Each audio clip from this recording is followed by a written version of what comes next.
नमस्कार। आज देश की तमाम फटाफट खबरों में आपका स्वागत है। आप न्यूज़ के चैनल इसलिए देखते हो क्योंकि आपको सूचना प्राप्त करनी है। सूचना आपको उसके बारे में प्राप्त करनी है जो सूचनाएं आपके देश के लिए, विकास के लिए आवश्यक है, आपके बच्चों की फीस के लिए आवश्यक है, आपकी बढ़ती हुई महंगाई के लिए आवश्यक है, बढ़ते पेट्रोल के दामों के लिए आवश्यक है, और जो भी ऐसी समस्याएं जो आप भुगत रहे हो उनके बारे में क्या समस्याओं का निदान किया जा रहा है, या उनके बारे में कोई समस्या भी है या नहीं, या उनके बारे में कोई चिंतित है या नहीं, उनके बारे में, समस्याओं के बारे में आप क्या सोचते हैं, देश क्या सोच रहा है, जिनके पास समस्याओं का समाधान की बात है वो क्या सोच रहे हैं।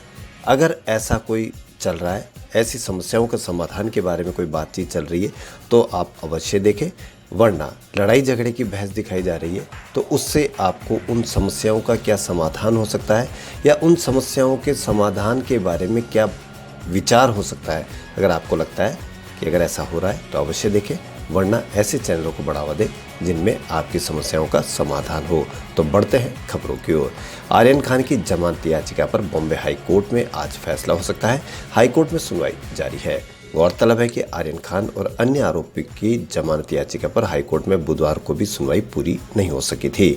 नारकोटिक्स कंट्रोल ब्यूरो यानी एनसीबी की ओर से आज एएसजी अनिल सिंह जवाब देंगे। गौरतलब है कि नारकोटिक्स कंट्रोल ब्यूरो ने 2 अक्टूबर को मुंबई के कार्डिलिया क्रूज शिप पर छापेमारी के दौरान आर्यन खान और अन्य लोगों को गिरफ्तार किया था। सेशन कोर्ट और मजिस्ट्रेट कोर्ट से उनकी जमानत अर्जी खारिज हो चुकी है। फिलहाल वो मुंबई के आर्थर रोड जेल में बंद है। कल बुधवार को जब सुनवाई शुरू हुई थी तो अरबाज मर्चेंट की ओर से पेश अमित देसाई ने कहा था, आर्यन, अरबाज और मुनमुन के खिलाफ नशीली दवाओं की बिक्री, खरीद और उपयोग का आरोप है, लेकिन पंचनामा में उपयोग के बारे में नहीं कहा गया।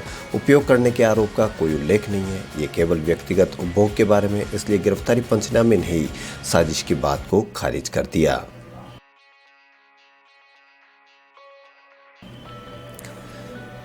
देश और दिल्ली में कोरोना के मामलों में धीरे धीरे कमी आ रही है। अब कोविड-19 को लेकर सीरो सर्वे रिपोर्ट जारी हुई है।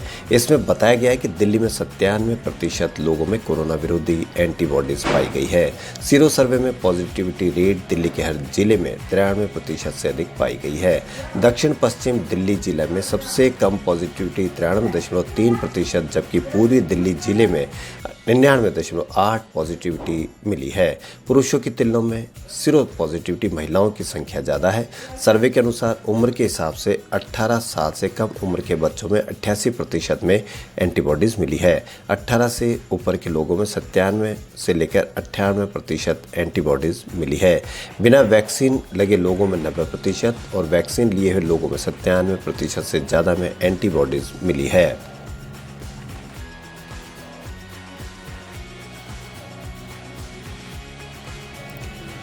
मुंबई क्रूज ड्रग्स पार्टी मामले में एनसीबी के अधिकारी समीर वानखेड़े पे कई आरोप लग रहे हैं। महाराष्ट्र सरकार में मंत्री नवाब मलिक लगातार उन पर आरोप लगा रहे हैं। उन्होंने बुधवार को ही खुलासा किया था कि अंतर्राष्ट्रीय ड्रग माफिया भी पार्टी में था।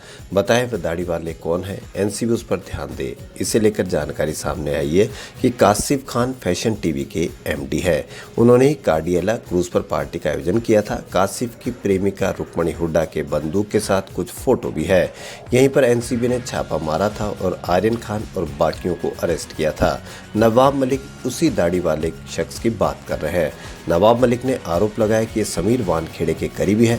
बिना किसी अनुमति के इस क्रूज को समुद्र में उतरने दिया गया।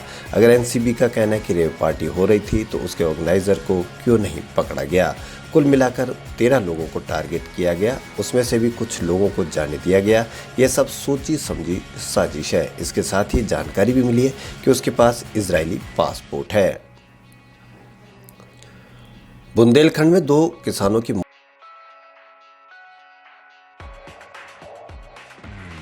मौत का मामला सामने आया, जिसे लेकर कांग्रेस की नेता प्रियंका गांधी ने प्रदेश की भाजपा सरकार पर निशाना साधा है। प्रियंका ने ट्वीट किया कि किसान मेहनत कर फसल तैयार करे तो फसल का दाम नहीं, किसान फसल उगाने को तैयार करे तो खाद नहीं। खाद न मिलने के चलते बुंदेलखंड के 2 किसानों की मौत हो चुकी है, लेकिन किसान विरोधी भाजपा सरकार के कानों पर जू तक नहीं रेंग रही है। इनकी नीयत और नीति दोनों में किसान विरोधी रवैया है। इससे पहले भी प्रियंका ने ट्वीट किया था कि धान खरीदारी में कुव्यवस्था के चलते लखीमपुर के किसान को मंडी में पड़े धान में आग लगानी पड़ी।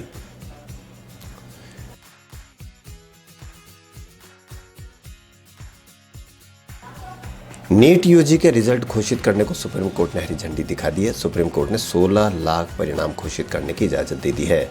बॉम्बे हाईकोर्ट के फैसले पर सुप्रीम कोर्ट ने रोक लगा दी है। दरअसल हाईकोर्ट ने 2 छात्रों के लिए नीट रिजल्ट पर रोक लगा दी थी। सुप्रीम कोर्ट ने कहा कि 2 छात्रों के लिए परीक्षा परिणाम नहीं रोक सकते। 16 लाख छात्र रिजल्ट का बेसब्री से इंतजार कर रहे हैं। हमें हितों को संतुलित करना होगा।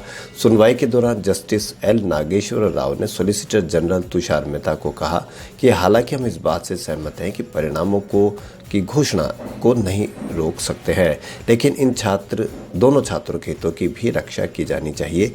उन्हें अधर में नहीं छोड़ा जा सकता। आपके निरीक्षक ने ही गलती स्वीकार की है। ऐसे में हम लाखों छात्रों को परिणाम की प्रतीक्षा में नहीं रख सकते हैं।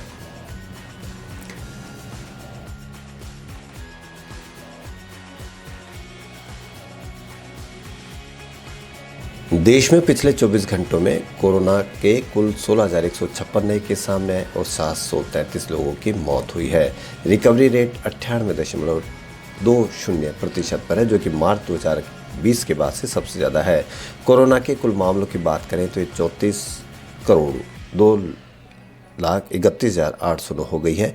वहीं कोरोना के सक्रिय मामलों की संख्या 1,60,989 है, जो कि 243 दिनों में सबसे कम है। पिछले 24 घंटों में कोरोना से 17,095 लोग ठीक हुए। अब तक कुल 33,61,06,14,434 लोग ठीक हुए हैं। कोरोना से अब तक कुल 4,56,386 लोगों की मौत हो चुकी है। आर्यन खान मामले की जांच कर रहे हैं।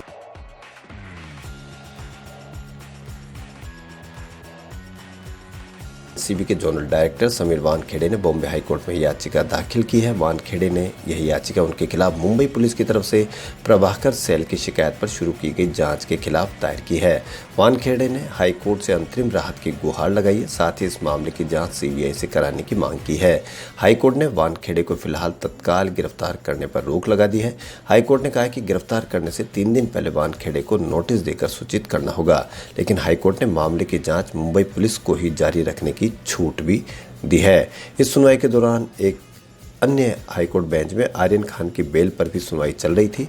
वानखेड़े की याचिका पर जस्टिस नितिन जामदार और जस्टिस एसवी कोटवाल की बेंच सुनवाई कर रही है। वानखेड़े के वकील ने बेंच से कहा कि मुझे महाराष्ट्र राज्य सरकार की तरफ से निजी निशाना बनाया जा रहा है, इसलिए मुझे गिरफ्तारी से अंतरिम राहत दी जानी चाहिए।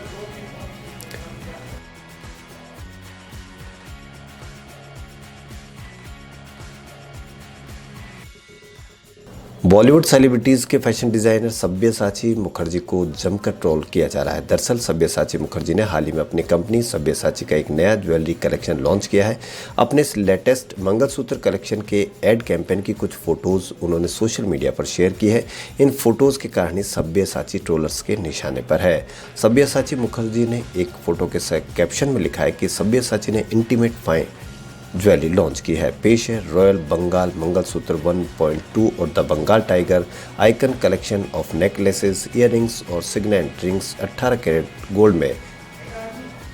खबरों फिलहाल इतना ही। यदि आपको हमारा चैनल पसंद आए तो लाइक, सब्सक्राइब और शेयर अवश्य करें। धन्यवाद।